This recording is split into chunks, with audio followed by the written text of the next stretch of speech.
Buenos dias, damas y caballeros. Andito pa tayo ulit sa Siromon Island, pero pabalik na tayo doon sa mga kwan namin, mga bangka namin. Tingnan nyo, 17 or almost 20 islands pala ito. Ito collection ng tubig nila, rain collector. Tingnan nyo, ang ganda, grabe. Grabe. Ha? Yung mga rocks formation, yung mga natural, pristine beauty, ha? Pristine beauty, ibig sabihin yung undisturbed. So, sayang lang kasi wala lang talaga ang investor na gusto i-develop ito. Sa totoo lang, nung nakita ko ito, syempre impressed naman ako sa Dakhak, sa Anbaya Cove, ganon. Napunta natin yung mga magagandang beaches sa Zamboanga at sa Pilipinas, sa Luzon, mostly sa Mactan, Cebu, pero wala, talo sila dito. Kung sabihin mo lang yung maganda lang sa kanila yung mga facilities, pero kung sabihin mo lang yung natural beauty, wala kaya itong ilaban yung Nice or Nice sa France, yung pride ng mga sinasabi nila sa French Riviera. Kaya lumaban, ha? At kahit yung nakita namin mga beaches sa South Africa na magaganda rin naman yung mga rock formations at yung forest. O tingnan nyo, kahit saan lugar, Instagrammable. Grabe, Instagrammable. O yan, pupunta na tayo sa mangrove, ha. Bago tayo sumakay ulit sa bangka to proceed to another island. Oh, mayroon rin. Pwede rin tayo maghabol ng mga crabs dyan. Tingnan nyo yung view overlooking the island. Wow. At meron daw nakikita eagle dito, ha. Philippine eagle. So ganon siya ka virgin beach, virgin forest, ha.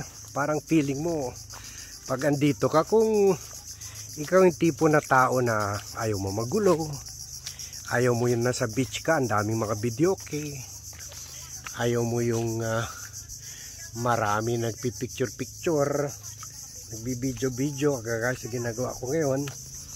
Tingnan mo, ang linaw ng tubig, kung gusto mo just you and the beach, walang kwan, walang distortion, walang mga stressful things to see to hear. Dito ka na,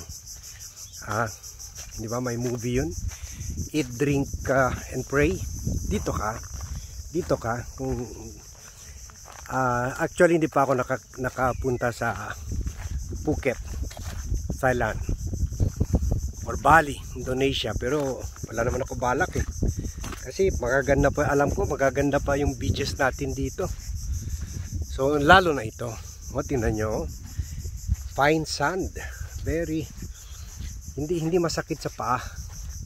Masarap maglakat ng meron kami beach nung Holy Week na pinuntahan. Ang ganda ng resort, kahit mahal, 12,000 a night, pero maganda naman.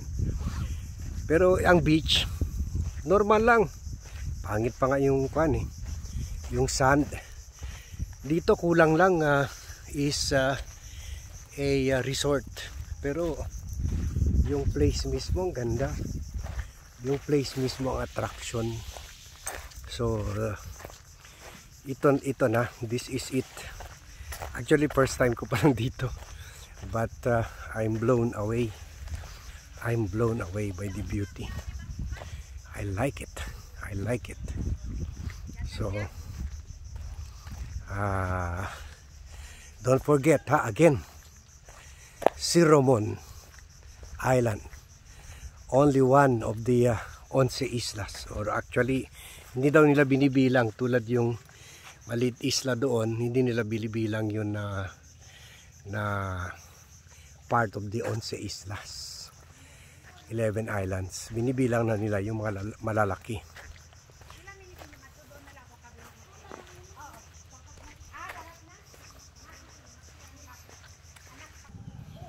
Oh, marami nang dumarating ha, guys.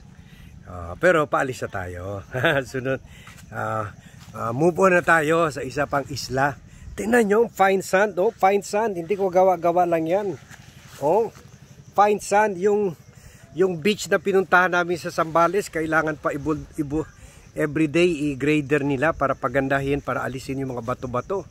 Ito wala ka na kailangan gawin, oh. Ang ganda, oh. Undisturbed. Tsaka yung mga puno, grabes. Punta na kayo dito, 11 Islas, Zamboanga City. Ha? Punta na kayo dito. Iba ito, iba ini. Sabi na dito. Iba to it's, ha. Punta na kayo. Ha. Remember, pagdating nyo dito, sabihin nyo lang, 2 word lang. Una, 11 Isla. Ha? And then, pangalawa, 2 phrases lang pala. 11 Isla, and then, coffee stop. yun ang kwan natin. Coffee shop ni Vlogcaster. Sabi niyo, saan sabi yung coffee stop ni Vlogcaster Armandin na nasa East Zamboanga Business and Events Place, Manikaan, sa Barangay MCLL Highway, Barangay Manikaan, Quezon City. Ayan, ha. O, meron pa kung gusto nyo mag kayaking, ha. See-through pa yung kuan, yung mga kuan, mga kayak o bangka. So sayang, no. Sige, bye-bye. Si Ramon Island. O, meron naman, no. Tingnan nyo, doon may kasama talaga silang kuan, no. I have to admit, dati medyo hindi ito mabibisita dahil nung at the height, mga 70s, 80s na medyo may peace and order problem. Pero ngayon din na.